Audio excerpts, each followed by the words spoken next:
Por fatkeqësisht, sot jetojmë në një kohë ndryshe, ku të rinjve nuk jepet hapësira e duhur. I riu shikohet si një njeri i pa eksperiencë, i pa pjekur, si një njeri i cili nuk mund të ofrojë shumë për shoqërinë. Ky është gabimi që bëjmë ne brenda nesh.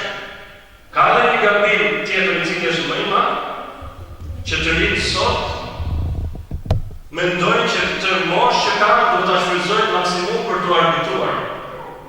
Dhe kjo është propaganda e fuqishme që bëhet sot. Argëtonu deri në limit, argëtonu pafund, sepse do ta shfrytëzosh të moshë, do ta shfrytëzosh gjithë të bukurinë që ke, gjithë të energjinë që ke. Kjo është propaganda e shoqërisë.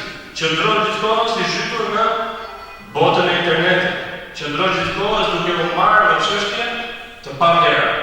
Dhe feja e ngri larg të rinj. Feja e ngarkon të rinj me përgjegjësi, i jep aty pozitën që i takon.